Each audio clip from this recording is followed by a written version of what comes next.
নিরামিষের দিন এই রেসিপিটা একবার বাড়িতে বানিয়ে দেখতে পারেন। গরম ভাতের সাথে খেতে অসাধারণ লাগে। তার জন্য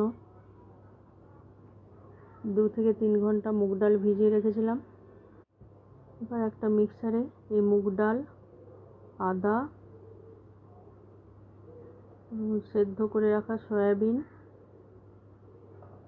দিয়ে একটা পেস্ট বানিয়ে নিতে হবে। পেস্টটা যেন খুব মিহি না হয়।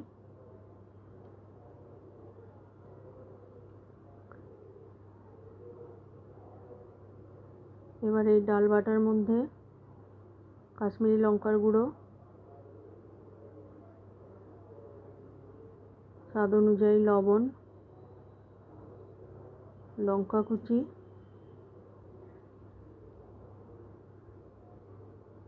2 চামচ বেসন, অল্প একটু জল দিয়ে একটা ব্যাটার বানিয়ে নিতে হবে।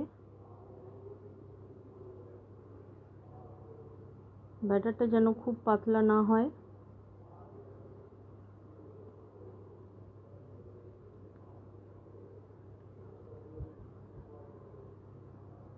এবার একটা ফ্রাইং প্যানে অল্প একটু তেল দিয়ে এই মুগ ডালের ব্যাটারটা দিয়ে অমলেটের মতো ভেজে নিতে হবে।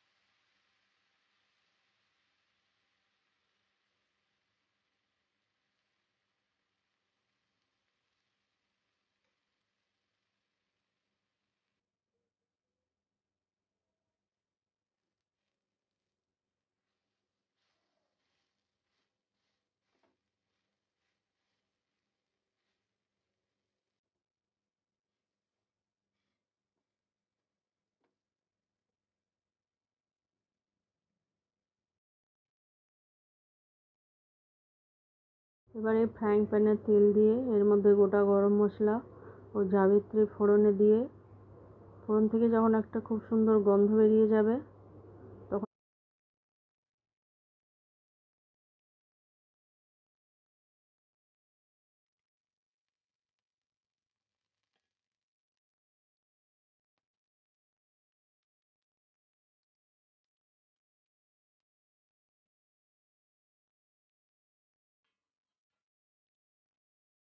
তখন এর মধ্যে আদা, টমেটো ও গোটা জিরের একটা পেস্ট বানিয়ে রেখেছিলাম, সেটা দিয়ে দিয়েছি।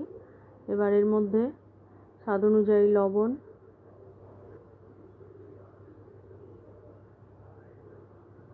কাশ্মীরি লঙ্কার গুঁড়ো, হলুদ গুঁড়ো দিয়ে মশলাটা ভালো করে কষিয়ে নিতে হবে।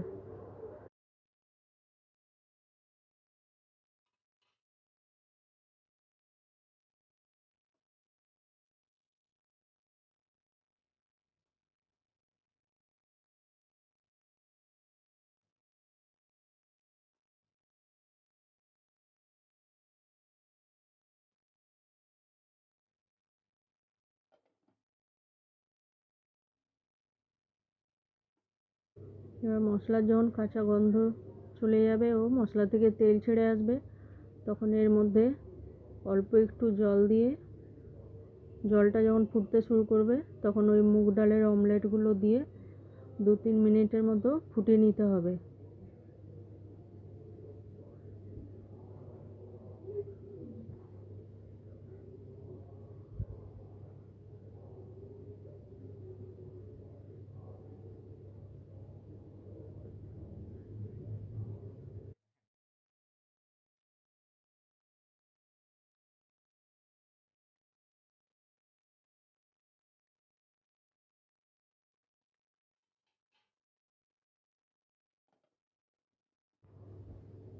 2 থেকে 3 মিনিট পর এর উপর গরম মশলার গুঁড়ো, কসুরি মেথি, আপনারা চাইলে ঘি দিতে পারেন, ছড়িয়ে 1 থেকে 2 মিনিটের মতো ঢেকে রাখলেই রেডি হয়ে যাবে দারুণ স্বাদের এই রেসিপিটি।